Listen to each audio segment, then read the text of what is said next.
हा माऊलीचा समाधी सोहळा अष्टमीला सुरू होतो. वारकऱ्यांच्या सगळ्या दिंड्या अष्टमीला येतात. फक्त एक दिंडी सप्तमीला येते सद्गुरू वास्कर महाराजाची. कारण अष्टमीला सद्गुरू मल्लप्पा महाराज वास्कर यांचा समाधी सोहळा आहे, पुण्यतिथी महोत्सव आहे. अष्टमीला लय मोठं महत्त्व आहे वारकरी संप्रदायात. पूर्वी मल्लप्पा महाराज वास्कर समाधी घेते झाले. संत हैबत बाबांची पुण्यतिथी अष्टमीला, जे कार्तिक वद्य अष्टमीला. वैकुंठवासी रामकृष्ण भाऊ येडशीकर कार्तिक वद्य अष्टमीलाच या इहलोकाची यात्रा संपूर्ण करीते झाले. आणि वारकरी शिक्षण संस्थेमध्ये कदम माऊली ज्ञानोबा हरी कदम हनबरवाडीकर देवकर पडाचे होते. ते संस्थेत शिक्षक होते, विश्वस्तही होते. या 4 संतांची पुण्यतिथी अष्टमीला आहे. आणि मग माऊलींचा सोहळा अष्टमीलाच सुरू होतो, नामदेव महाराज सांगतात. आणि मग आमचे सद्गुरू मल्लप्पा महाराज वास्कर अष्टमीला इथं आले आणि त्यांनी माऊलीच्या चरणी देह ठेवला.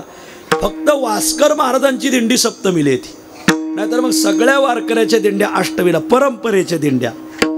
आणि मग जे मंडळी, काही मंडळीच्या नवमीला दिंड्या येतात, काहीच्या दशमीला येतात, काहीच्या एकादशीला येतात. पण द्वादशी त्रयोदशीपर्यंत माऊली कार्य काही मंडळी थांबतात. पण खरं इथं अमावस्यापर्यंत थांबावा असं नामदेव महाराजाचा आग्रह आहे. जो अमावस्येपर्यंत नेमाने राहील तो या भूतळातून तरुण जाईल. नामदेव महाराज सांगतात, नामा म्हणे चतुर्दशी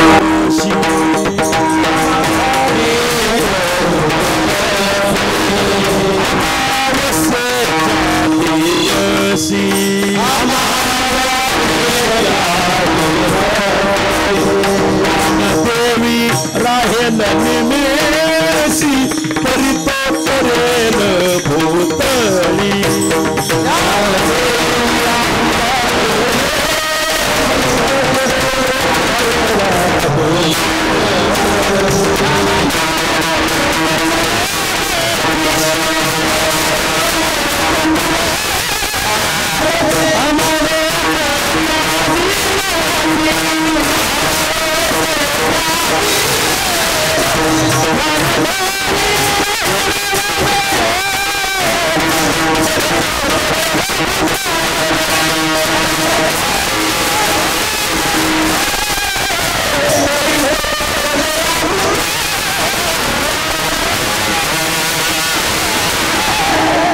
अष्टमीला उत्सव सुरू करा आणि अमावस्याला संपवा. अष्टमीला इथं यायचं, काय करायचं काय नाही. इथं बिड्या आधी कुठं भेटतात पाहायच्या, काड्या गोळा करायच्या आणि बिड्या फोकायच्या. अरे इथं काय बिड्या फोकायला आलोत का आपण? मग नेमिली या तिथी नेम घालून दिलाय. अष्टमी कृष्ण समर्थी समर्थ तिथी. इथं येऊन काय करायचं? कीर्तन केले या यथार्थी. यथार्थ म्हणजे जसं शास्त्रात माऊलीचं वर्णन आहे तसंच सांगायचं. इथं दाढी वेणीच्या गाठी नाही बांधायच्या, सासू सुनाचं काही सांगायचं नाही. कीर्तन केले या यथार्थी, जसा शब्द आहे तसेच अर्थ करा. ब्रह्मलोक पाविजे, तो मनुष्य ब्रह्मलोकाला जातो. या पहिल्या अष्टमीला जो उत्सव करतो त्याला सलोकता नावाची मुक्ती भेटते. महाराज नाही अष्टमीला येणं होणार, नवमीला ये. नवमीला आले, नवमीला आल्यावर काय करायचं आणि काय फळ भेटतं? नवमी गजर कथेचा. नवमीला आले का गजर करायचा कथेचा. नवमी गजर कथेचा. काही शब्द आपल्या लोकांनी खाली आणले, नवमी गजर कथेचा. तरी तोच वैष्णव साचा. ज्ञानोबराय म्हणतात, नवमीला जो येतो कीर्तन करतो तो निका वैष्णव आहे. वैष्णव निका संभ्रम. आला इथं कीर्तनादी साधना केली, फळ काय? चतुर्भुज होईल हे वाचा वदोनिया गेले. तर तो चतुर्भुज होईल. वाचा वदोनिया गेले हे शास्त्रामध्ये वाणी प्रसिद्ध आहे. अष्टमीला आला सलोकता मुक्ती भेटते. नवमीला इथं येऊन जर कीर्तनादी उत्सव केला तर त्याला स्वरूपता नावाची मुक्ती होते. चतुर्भुज होईल हे वाचा वदोनिया गेले. महाराज नाही नवमीला येणं होणार, दशमीला या. सहज या उगं फिरायला, सहज हे दशमी. दशमीला या. आल्यावर काय करायचं? दिंडी जागरण आश्रमी. आज दशमी बरं का, आजच आहे ना? नाही हां आजच दशमी. उद्या स्मार्त एकादशी, खरी दशमी आजच आहे. आज प्रत्येकाने दिंडी केली पाहिजे आणि जागरण केलं पाहिजे. दिंडी जागरण कुठं? आश्रमी. दिंडी जागरण आश्रमी. जागरण आपल्या आश्रमात करा. तो येईल वैकुंठ ग्रामी कीर्तन करिताची. नवमीला सलोकता मुक्ती आणि दशमीलाही सलोकता मुक्ती. पण नवमीला आपलं अष्टमीला सलोकता मुक्ती आणि दशमीलाही सलोकता मुक्ती. पण अष्टमीला ब्रह्मलोक भेटतो आणि दशमीला वैकुंठ लोक भेटतो. हा त्यातला फरक आहे. सहज हे दशमी दिंडी जागरण आश्रमी. दशमीच्या दिवशी केली प्रदक्षिणा विधी नारायण सांगत असे. दशमीला प्रदक्षिणा करा. आज सगळे प्रदक्षिणा करा. वा, आज येईल आजच्या अभंगात इंद्रायणी स्नान करती प्रदक्षिणा. सहज हे दशमी दिंडी जागरण आश्रमी. तो येईल वैकुंठ ग्रामी कीर्तन करिताची. बर नाही महाराज दशमीला येणं होणार मायबाप एकादशीला या. एकादशीसाठी 2 प्रमाण आहे. 2 का? कारण एकादशीच 2 आहेत यंदा. उद्याही स्मार्त एकादशी आहे, परवा भागवत एकादशी. तर एकादशीला परवा जी एकादशी उद्या धरा परवा धरा. खरी वारकऱ्याची एकादशी तिला भागवत एकादशी म्हणतात, ती परवा आहे. एकादशीचं महात्म्य एवढं मोठं आहे, आता काय सांगू. एकादशीला वेळ वाया घालू नका. आमचे वारकरी एकादशीला मौन धरतात, त्यांचं बरोबर आहे का? कोणत्या एकादशीला नाही धरलं तरी चलन, पण परवाच्या एकादशीला धरा. कारण परवाच्या एकादशीचं एवढं महत्त्व आहे. युगभर केलेली साधना आणि परवा एक घडीभर केलेली साधना बरोबरीची. माऊलीला दिलेला वर आहे भगवंताने. नामा म्हणे वर दिला नारायणे. हा ज्ञानोबरायांसाठी प्रसिद्ध. ज्ञानोबरायची भक्ती पाहून देवाने दिलेला वर आहे. एकादशी श्रेष्ठ गाडी. श्रेष्ठ आहे, गाडी आहे. नामस्मरणे कोटी आग जोडी. या एकादशीच्या दिवशी सारखं नामस्मरण करा. कोट्यवधी यज्ञाचं पुण्य होईल. पुन्हा का एक एक घडी युगा ये वडी. असं आहे. एक घडीभर साधना केली तर युगाची साधना. वारकरी शिक्षण संस्थेत अमृतबुवा नरखेडकर होते. ते एकादशीच्या दिवशी टॉयलेटच्या तिथं गोंगडी टाकून बसायचे. लोक टॉयलेटकडे कायला महाराजाला पाहायला येते. लोक महाराजाला पाहायला कुठं जाते? खाटावर, गादीवर, असं. तिकडं कशाला येते? मग अमृतबाबा टॉयलेटकडे जाऊन बसायचे, जप करत बसायचे महाराज. का? वेळ वाया जाईल या लोकांच्या नादी लागून. वा, एक एक घडी योगा ये वडी. एवढे सामर्थ्य येचे.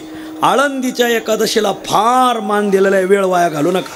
परवा आणि उद्या आणखीन एक प्रमाणे एकादशीचं तिथं. एकादशी दिननिशी जागरणी ऋषिकेशी. तो पुढं कीर्तन करिता अहर्निशी तरी तो तारील सकळ जना. वा, एकादशी दिननिशी जागरणी ऋषिकेशी. एकादशीला जागरण केलं पाहिजे. तर शिवाजीबा बसलेत.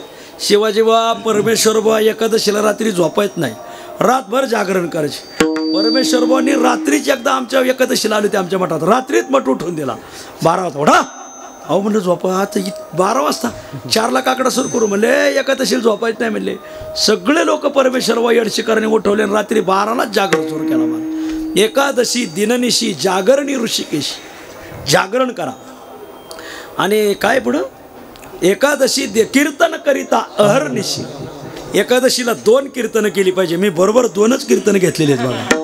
सकाळी बी कीर्तन एकादशीला मला आणि संध्याकाळी. एकादशी दिननिशी जागरणी ऋषिकेशी कीर्तन करिता अहर्निशी तरी तो तारील सर्व जना. वा विठ्ठल.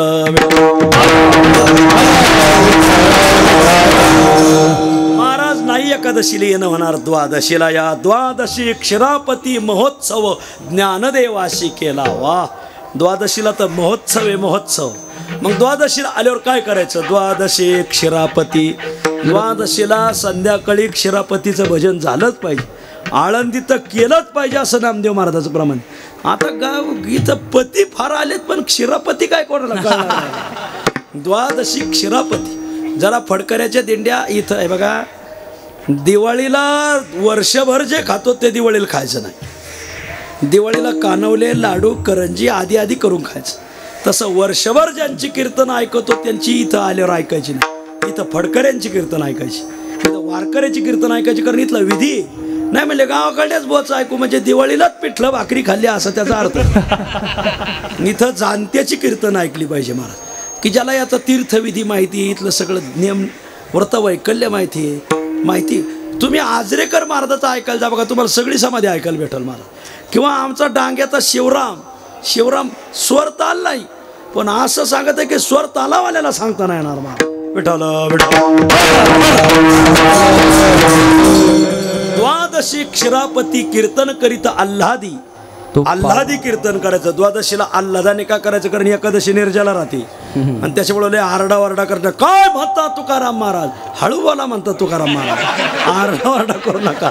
कीर्तन करिता आल्हादी तो पावन होईल गोविंदी निजपदी विष्णूच्या. इथून पुढं सायुज्यता नावाची मुक्ती सुरू झाली. त्याला सायुज्यता नावाची मुक्ती भेटते. म्हणले द्वादशीला येणं होणार नाही, त्रयोदशीला या. त्रयोदशी उत्तम थोर करील दिंडी पताका गजर. दिंडी काढा, त्या दिवशी खांद्यावर पताका घ्या. बऱ्याच लोकांना खांद्यावर पताका घ्यायला आवडत नाही महाराज. बऱ्याच लोकांच्या घरी मढीच्या काठ्या, आता मढीला काठ्या घेऊन जातात, खंडोबाला काठ्या घेऊन जातात, ज्योतिबाला काठ्याने देत. पण पंढरपूरला आळंदीला येत असताना पताका आणत नाही, काठ्यानेच हाणली पाहिजे बघा. वारकऱ्याला पताका, खांद्या पताकाचे भार, तुळशी माळ आणि अबीर. वा. करील दिंडी पताका गजर, टाळ मृदंग झनत्कार. त्या दिवशी टाळ मृदंगाचा झनत्कार झाला पाहिजे. तरी तो सकळ कुळ तारील, सगळं कुळ तारील. आणि मग नाही त्रयोदशीला येणं झालं तर चतुर्दशी आणि अमावस्याला या आधी उत्सव करा. नामा म्हणे चतुर्दशी, अमावस्येच्या दिवशी ज्ञानदेवी राहील नेमेशी. तरी तो तरेल भुतळी, अमावस्ये दिवशी केला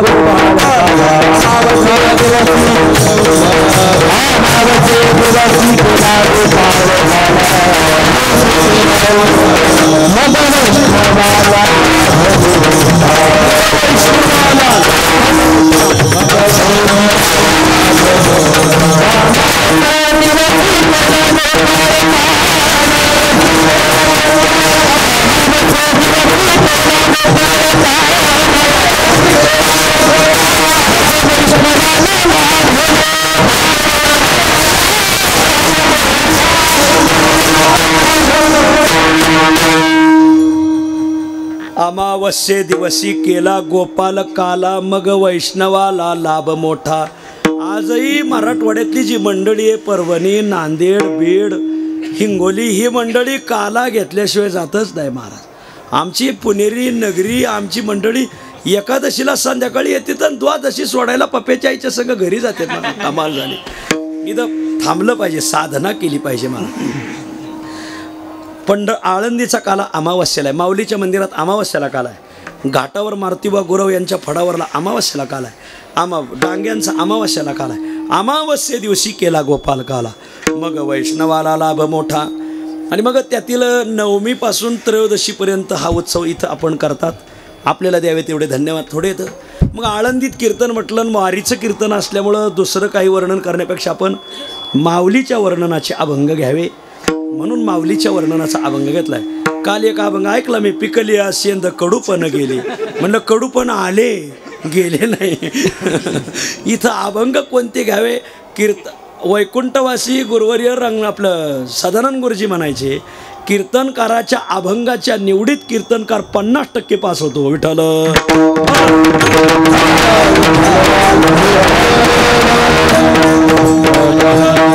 सेना महाराजांच्या गाथेमध्ये ज्ञानोबरायचं वर्णन फार गोड आलेलं आहे आणि म्हणून अभंग घेतलाय. धन्य महाराज अलंकापुरवासी, साष्टांग तयासी नमन माझे.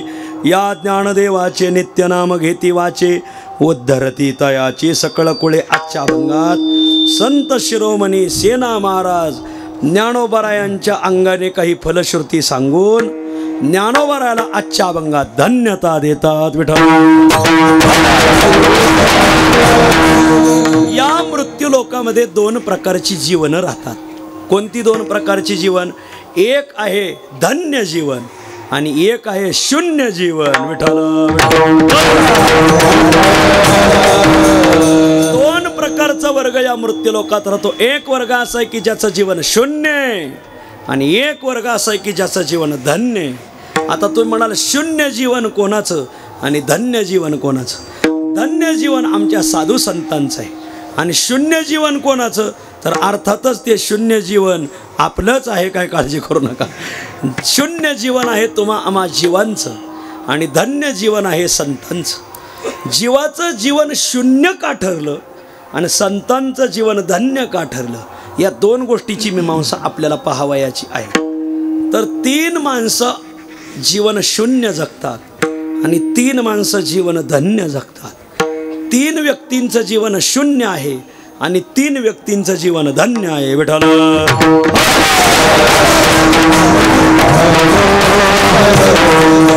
त्या 3 व्यक्ती कोणत्या की ज्यांचं जीवन शून्य आहे आणि त्या 3 व्यक्ती कोणत्या की ज्यांचं जीवन धन्य आहे. तर पहिले आपण शून्य जीवनाचा विचार करू. एक कंजूस मनुष्य, त्याला कदर्यू म्हणतात संस्कृतमध्ये. कदर्यू, कंजूस, चिक्कू. वैद्य महाराजाच्या भाषेत मक्खीचूस, म्हणजे माशी जर तुपात पडली तर चोखून टाकणारा असा मक्खीचूस, चिक्कू, चिंगूस, कंजूस, कदर्यू हे सगळे समानार्थक शब्द आहेत. याचं जीवन शून्य जीवन आहे. कसं काय शून्य आहे? याला इहलोकही शून्य आहे नाथ महाराज म्हणतात, आणि याला परलोकही शून्य आहे. इहलोक शून्य का? कंजूस असल्यामुळं शरीराला ज्या लागणाऱ्या वस्तू आहेत त्याने त्या विकत घेतल्या नाही, म्हणाव असे वजनदार भोग भोगले नाही, म्हणून तो इहलोकातही शून्य आहे. आणि कंजूस असल्यामुळं दान धर्म घडला नाही, म्हणून परलोकाच्याही बाबतीत तो शून्य ठरला. नाथ महाराज सांगतात, विठ्ठल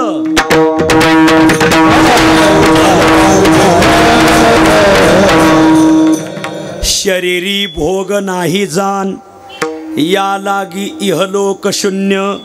शरीराला भोग भोगले नाही, या लागी इहलोक शून्य. नाही स्वधर्म कर्म पंचयज्ञ, तेने परलोक शून्य झाला. विठ्ठल शरीरी भोग नाही जाण. काही एवढे कंजूस आहेत, एवढे चिक्कू आहेत आणि एवढे मक्कीचूस आहेत महाराज, भलतेच कदर्यू. त्यांनी उपलब्ध भोग असलेलेही भोगले नाही. वैराग्य नसल्यामुळे नाही, चिक्कूपणा असल्यामुळे. माझ्या ओळखीचा एक मास्तर आहे, त्या मास्तरला 2 मुलं आहेत. एक 11वीत आहे आणि एक 12वीत आहे. चांगले तरणे बांड पोरं झाले, चांगले दुहेरी हाडाची पोरं आहेत, वजनदार पोरं आहेत, दुहेरी हाडाची. पण मास्तरने आजूकही पोरांना फुल पॅन्ट शिवलीच नाही. मग 11वीत पोरग हाफ पॅन्ट, 12वीत पोरग हाफ पॅन्ट. अहो म्हणलं आता हे कलियुगी सगळं ऑनलाईन झालंय म्हणलं. हां, इथं एकाने भागाना 5-5 आहेत म्हणलं. हां, सगळं ऑनलाईन कार्यक्रम चाललाय, तुम्ही हाफ पॅन्ट शिवली पोरांना, फुल शेवा ना. तर म्हणला कशाला एवढा खर्च करायचा? बारीक बघा, कशाला एवढा खर्च करायचा? म्हणलं मग कशाला एवढा करायचा? सोडा तसेच आम्ही समजून घेऊ. नागा खड्याचे साधले लय मग खिचूस. काही माणसं कंजूस, पदार्थ असून भोग भोगले नाही, वैराग्य नाही, कदर्यू पण आहे, मक्खीचूस आहेत, चिकट आहेत, चिकट. खर्च करायची दानत नाही. विठ्ठल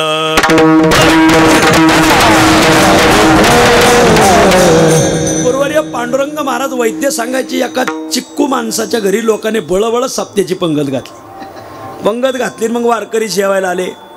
सगळे जेवायला बसणार. गावातले महाराज म्हणे, हो तूप वाढल्याशिवाय कोणी पुंडलिका म्हणायची नाही. आता काय करावा? पंगतच बळबळ घातली होती, तूप विकत मोला मागायचं आणायचं, तुपाशिवाय पंगत नाही. तो म्हणला ठीक आहे. मग त्याच्या घरी तूप होतं. त्याने काय केलं, बायकोला सांगितलं तूप वाढ. बायको गेली तूप वाढायला, पण ती त्याचीच बायको होती ना. काही झालं तरी अन्योन्य संबंध होता त्यांचा, आणि अन्योन्य संबंध असल्यामुळे बायकोने तूप वाढायला दाभण घेतलं.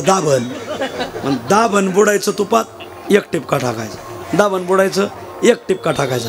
1 टिपका टाकत चालले. काय चिक्कू मनुष्य असेल. त्या बायकोला दाभणाने तूप वाढत असताना धावून आला. आगा एवढी उधळपट्टी चालली म्हणले. हा, एवढं तूप खर्च करते म्हणले. ते लिहावं मी तुमचीच बायको आहे, दाभणाने तूप वाढलं. नाही म्हणले, जास्त उधळपट्टी झाली. मग जा घरात एका ताटात विस्तव घेऊन ये.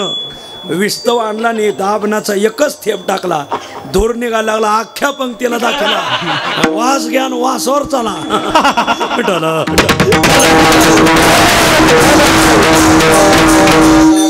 याला म्हणायचं स्वदेही भोग नाही जाण, या लागे इहलोक झाला शून्य. शून्य जीवन नाथ महाराज म्हणतात.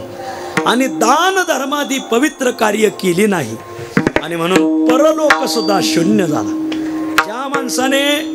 ज्या माणसाने इथं मृत्यूलोकात अन्नदान केलं नाही, त्याला स्वर्गात वैकुंठात जागा तर भेटत नाही, पण तिथं गेल्यावर त्याला अन्न अन्न करून मरावं लागत, म्हणून अन्नदान केलं पाहिजे. आळंदी तर अन्नदानाचं फार मोठं महत्व आहे. जे का अन्नदान करीती वैकुंठ राज्य, जे का अन्नदान करीती ते वैकुंठ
नित्य ब्राह्मण भोजन द्विजा देती जे का अन्न, करोन या संध्या स्नान ते पवित्र निर्मळ होते. समाधीच्या अभंगात आळंदीत अन्नदान केलं पाहिजे.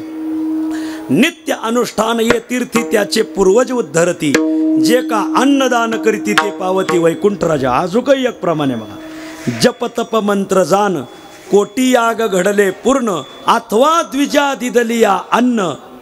बरोबर आहे का भाव? द्विजा देती जे का अन्न ते पवित्र निर्मळ होते. विठ्ठल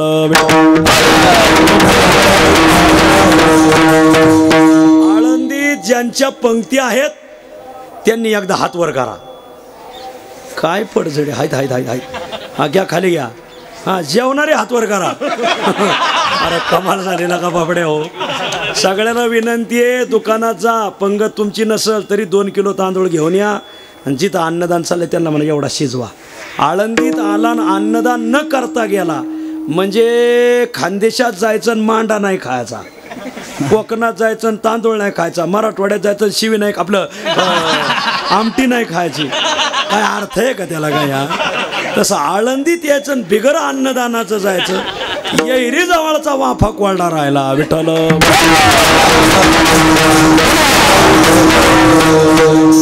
आणि म्हणून ज्याने इहलोकात भोग भोगले नाही त्याला इहलोक शून्य झाला. दान धर्मादी पवित्र कार्य केलं नाही म्हणून परलोकही त्याला शून्य झाला. महाराज नाथ महाराज म्हणतात, कंजूस मनुष्य. दुसरा एक मनुष्य आहे कोण? आळसी किंवा दोन्ही थडीवर हात ठेवणारा, जो संसारही साधायला पाहतोय आणि परमार्थही साधायला पाहत आहे. ना तुकाराम महाराज म्हणतात, संसार परमार्थ संपादिन दोन्ही एकही निधानी न घडे त्यासी, दोही पेवावरे ठेव जाता होय अपघात शरीराचा. तुका म्हणे तया दोहीकडे धक्का. विठ्ठल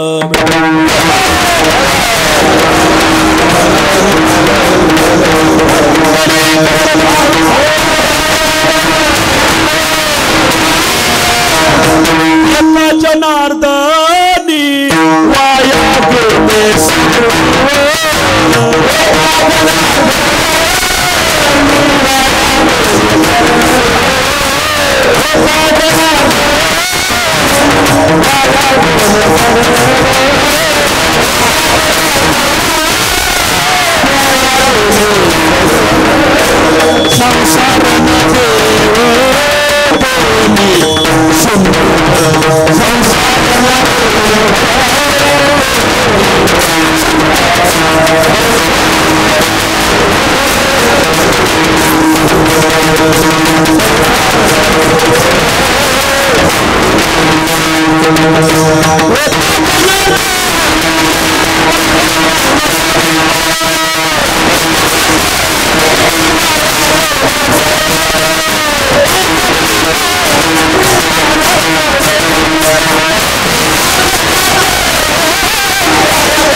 थडीला हात धरून चलतोय. म्हणजे ठाकरे गटाचाही अर्ज घेतोय, शिंदे गटाचाही घेतोय महाराज. दोघांनी त्याचा अर्ज रद्द केला. अखेर शेवट अपक्ष उभा राहायची पाळी आली. डिपॉझिट जप्त झालं. तुका म्हणे तो एका जनार्दनी वाया गेले सर्व संसार ना देव दोन्ही शून्य. दोन जीवन आपण पाहिले की जे शून्य जीवन आहे. एक आळसी मनुष्य किंवा जो दोन्ही थडीवर हात ठेवतो तो, आणि दुसरा सांगितलं कदर्यू की ज्याने दान धर्म केलेला आहे. हे दोन्ही जीवन शून्य जीवन आहेत. विठ्ठल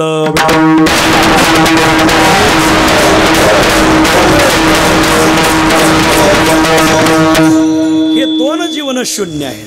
मग धन्य जीवन कोणाचं? धन्य जीवन आहे संतांचं. धन्य जगे तोच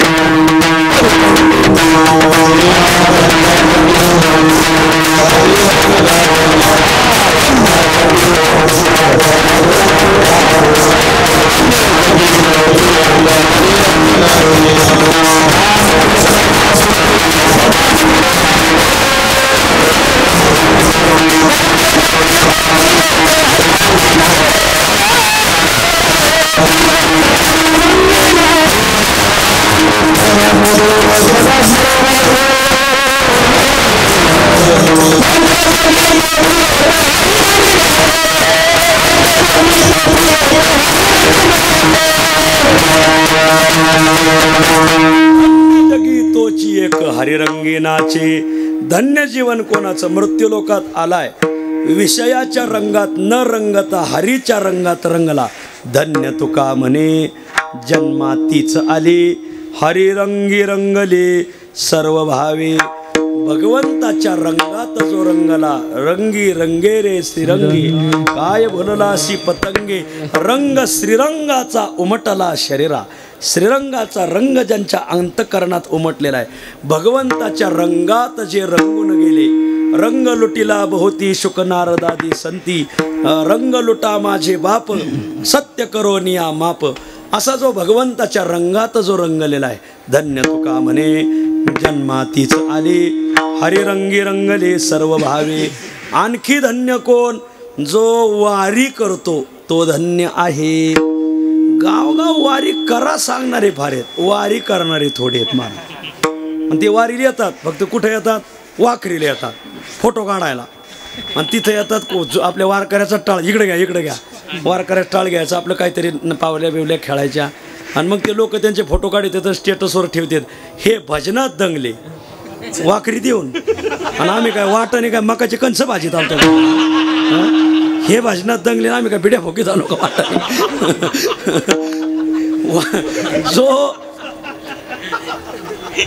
उपक्रम उपसंहाराची एक वाक्यता करतो वारीत, सुरुवातीपासून शेवटपासून सुरुवातीपर्यंत. इथं भोसरीकर माऊली राहत होते.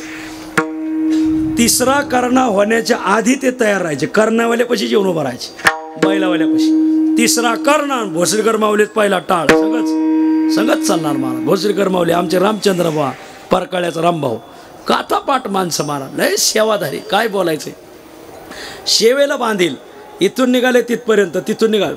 एक जगन्नाथ महाराज अंजाळेकर नावाचे साधू होऊन गेले खानदेशात, की जे फक्त वर्षाचे 1 का 1.5 महिना घरी राहायचे, बाकी वर्षभर चालत राहायचे. आळंदीला पायवारी, पंढरपूरला पायी, निवृत्तीनाथाला पायी, कुठंही पायीच पायी. वर्ष कुठंही ते खानदेशात त्यांचं गाव अंजाळे, तिथून चालत यायचे महाराज. मला सांगायचं आहे काय, दोघाच्या खांद्यावर हात ठेवून चालायचे. सांगतात लोक बा त्यांचं चरित्र. एकाने गाडीत बैलात बसवलं तर ते बसले तर रडत होते. म्हणले का? म्हणले एवढं वायाला गेलं म्हणले आपलं, आता काय करा. असं याला म्हणायचं वारी करणारा वारकरी धन्य. तुकाराम महाराज सांगतात, धन्य वारकरी धन्य वारकरी.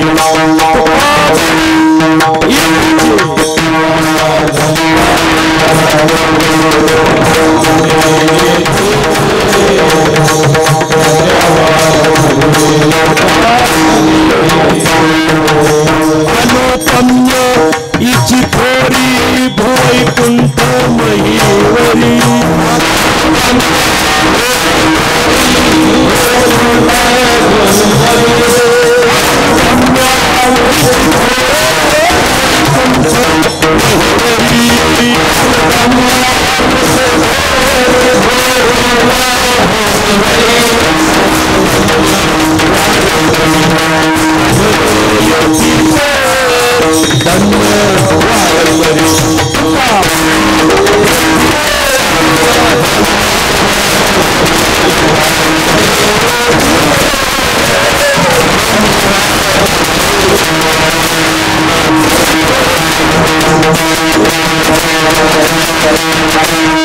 हरीच्या रंगात रंगले धन्य, वारकरी झाले धन्य. 25 वर्षापासून एक जपानची माऊलीच्या सोहळ्यात चलती मला आळंदीत राहते, सगळ्यांनी पाहिलेले. जपानवरून माऊली आली, आळंदीत माऊलीच्या सोहळ्यात आली आणि वारकऱ्याचं भजन पाहिलं आणि वारकऱ्याचा संस्कार लागला तर माऊली जपानला परत गेली नाही महाराज, इथंच राहिली ती माऊली. इथं आश्रम बनवलाय त्यांनी. मग त्या आळंदीतली जाणती माणसं त्या माऊलीच्या पाया पडत आहेत महाराज. जाणती माणसं वारीला आली, भजनात येते, बसते, हरिपाठ म्हणते. दिंडीत आली तर आपल्या बायांना म्हणते हरिपाठा म्हणा, हरिपाठा. आपल्या बाया म्हणतात तुझ्या सोन्याचं बरं चाललंय का, नाही का तुमच्या गळा पडून रडावटा साडा हरिपाठा म्हणा. इथं माऊली राहते, इथंच राहते, पलीकडे गेली. सांगायचंय काय, धन्य वारकरी तुका म्हणे. हा, धन्य ते भाग्याचे नर आणि नारी, करिता ती वारी पंढरीची. आजूक वारकरी संप्रदायाचं कुकू बळकट आहे. विठ्ठल आणखी अक्षराची उपासना करणारी, तत्वाची उपासना करणारी माणसं गावगाव भेटतात महाराज. असं हा, मला तर भेटतात वा, तुमचं काय असं देवाला माहिती. संपला माझा विषय. वारकरी धन्य आहे. बर, हरीच्या रंगात रंगला धन्य आहे. आणि जीवन जगत असताना दयाभाव अंतःकरणात धारण केला धन्य आहे. धन्य ते संसारी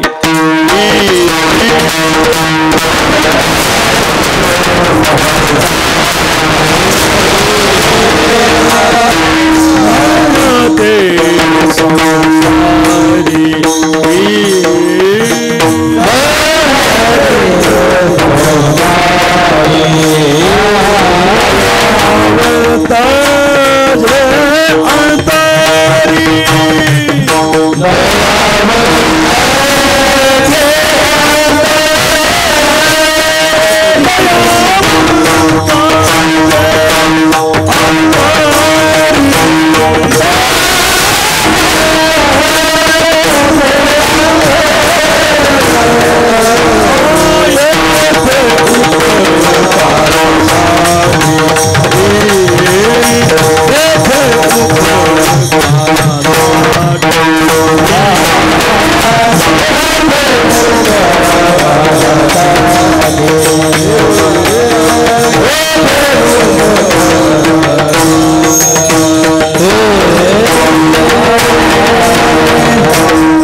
दयानयात दैवी संपत्तीला आश्रय दिला ते व्यक्तिमत्व धन्य आहे. ज्ञानोबरायला भगवंत प्रसन्न झाले, माऊली तुम्हाला काय मागायचं ते मागा. आणि मग तिघही भाऊ ज्ञानोबराय, तिघही बंधू देवापुढं सन्मुख उभे राहिले. तिघे उभे सन्मुख, तिघाही थोर संतोष. आज भगवंत प्रसन्न झाले. विनविती केशवास स्वामी विनंती अवधारी जो. काय माऊलीला दया भावे. ऐका आता पुढं. माऊली काय मी प्रसन्न झालो, देव प्रसन्न झाले, माऊली काय वरदान मागायचं ते मागा. मग ज्ञानोबराय तिघे उभे सन्मुख, तिघाही थोर संतोष. विनविती केशवास स्वामी विनंती अवधारी जो. आणि या समाजाची दया ज्ञानोबरायला आली. हे कधी जायचे तीर्थयात्रा करायला, गेले तर ट्रिपावालेच यांना मग एक दाखवतील तीर्थ ते एक ठेवतील, एक दाखवतील ते एक ठेवतील. सगळ्या तीर्थाचं लोकाला स्नान घडावं. आणि म्हणून ज्ञानोबरायाने भगवंताजवळ मागणं मागितलं काय, ये अलंकापुरीचे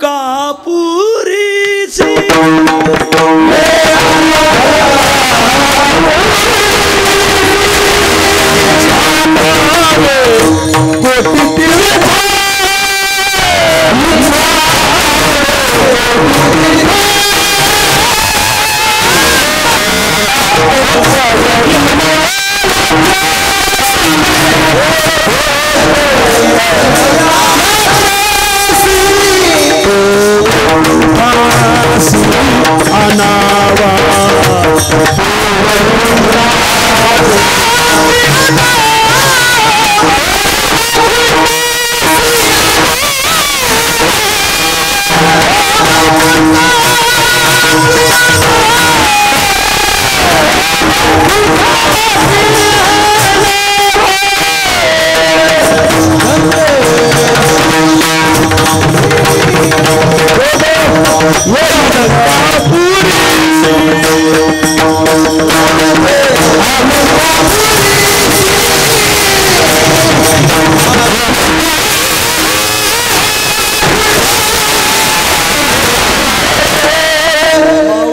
विनंती केली, ये अलंकापुरीशी स्थापावे कोटी तीर्थाशी.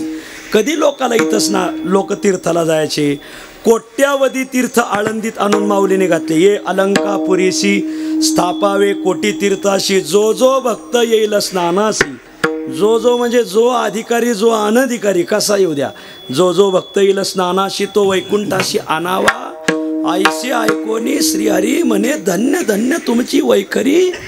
जगदोद्धार केला संसारी. 22 वर्ष असता पण 22व्या वर्षात पोरं काय आघाव असते. तुम्ही 22 वर्षाचं आयुष्य लाभलं तुम्हाला, पण जगाचा उद्धार केला. सगळी तीर्थ इथं आणली. पूर्वी अनंत भक्त झाले. माऊली माझे अनंत भक्त पूर्वी झाले. पुढेही भविष्य बोलले. पुढेही चांगली माणसं जन्माला येतील. परी निवृत्ती सोपाने सोडविले अपार जीवजंतू. तुमच्यासारखे होणे नाही याचे निपडी पाडे. उपमेशी दिशे थोडे परी ज्ञानदेवा आईशे रत्न जोडे. हे न घडे कल्पांती. कल्पांतापर्यंत ज्ञानोबरायासारखा साधू होणार नाही. आपल्या घरात तुम्ही जे स्वामी बाप्पू अम्माचे फोटो लावलेत काढून टाका. हे काय लिहिले वाचा जरा. ज्ञानदेवा आईशे रत्न जोडे. ज्ञानोबरायासारखं रत्न हे 700 वर्षापूर्वीचे शब्द आहेत. कल्पांतापर्यंत जन्माला राहणार आरवाचीन बिगर माळकरीचे फोटो लोकांनी घरात लावलेत. त्यांच्या भारी कुंभपाकाची शरीर ज्यांचा भार पृथ्वी सहन करत नव्हती. पण मग ही अवतार घेऊनी जगतारिले कीर्तने. आणि म्हणून ज्ञानोबरायांच्या अंतकरणात दया आहे. ज्ञानोबराय वारकरीही आहेत. ज्ञानोबराय हरीच्या रंगात रंगलेले आहेत. ह्या तिन्ही अवच्छेदकाने जो युक्त तो धन्य. म्हणून सेना महाराज धन्यता देतात. धन्य महाराज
ज्ञानोबरायांना या तिन्ही अवच्छेदकावरून आजच्या अभंगात सेना महाराज धन्यता देतात. धन्य महाराज अलंकापुरवासी साष्टांग तयासी नमन माझे. वारकरी शिक्षण संस्थेत विठ्ठल बुवा होते.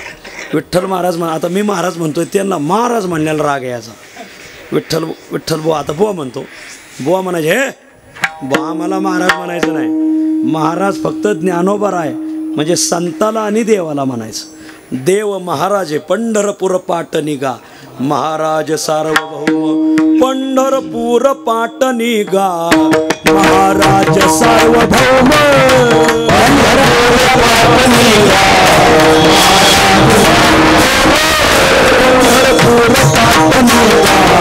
महाराज सार्वभौम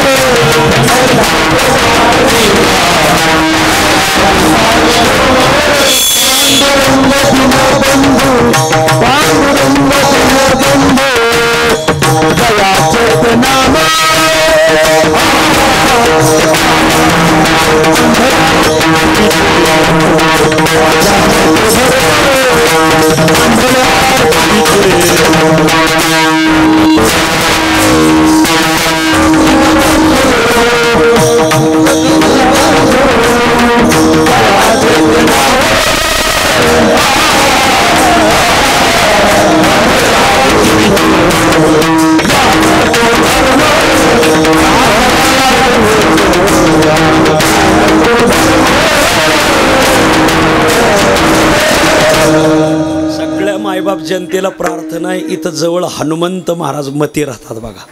त्यांच्या आश्रमात जा, त्यांची भजनी मालिका विकत घ्या आणि त्यांच्याकडे एक भजनाची चिप भेटती. 5000 चाली. आता मी जी चाल म्हटलो ना आता, ही हनुमंत महाराज मती यांची. महाराज आलेत वारीला तर हे न्या, नाही तर बाया घेतात बांगड्या आणि गडी घेतात घोंगड्या. हे न्या, खरंच न्या महाराज. असं भजन आहे ना ऐकायला, फक्त अभंग पायाचा आणि चाली ऐकायच्या. गोड भजन समाधीच लागती. विठ्ठल भगवंत महाराज आहे. तसे संत महाराज आहेत. तुकोबरायला महाराज म्हणतात. महाराज हा जन्मला मृत्यूलोकी दुजी उपमाना ढळे इहलोकी भवसिंधोशी बांधिला सेतुजेने अनाथादिना कारणे तुकयाने. तुकोबराय महाराज. ज्ञानोबराय महाराज. तो हा महाराज ज्ञानेश्वर माऊली जेने निगमवल्ली प्रगट केली. ज्ञानोबराय महाराज आहेत. महाराज तसं आजच्या अभंगात धन्य महाराज. धन्य महाराज अलंकापुरवासी. आळंदीला 4 युगाची 4 नावं आहेत. कृतयुगात याला आनंदवन म्हणत होते. सगळ्या भागाला आनंदवन म्हणजे इथून मरकळ, इथून पुणेश्वर, इथून इंदोरी, इथून खेड, ह्या सगळ्या प्रभागाला अलंकापूर नावे. आता गावागावाची नावं पडली.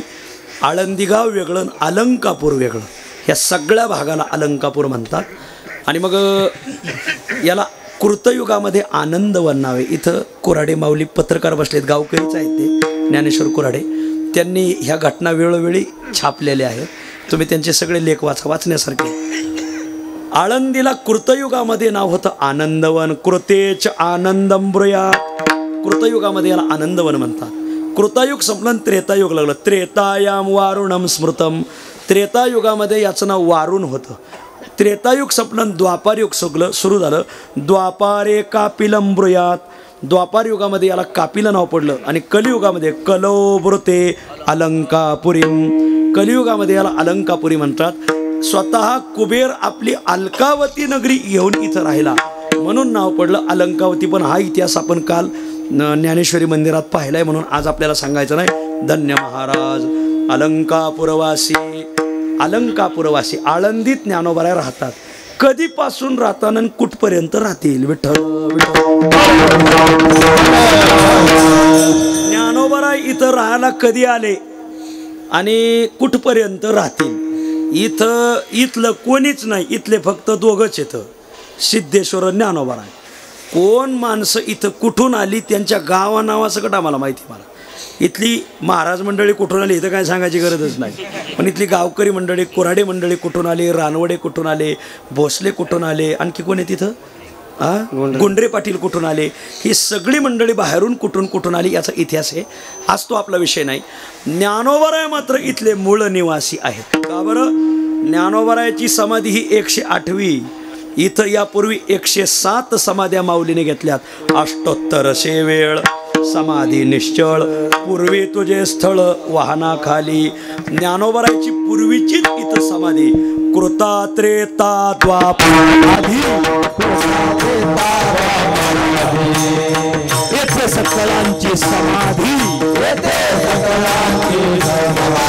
धन्य ज्ञानदेव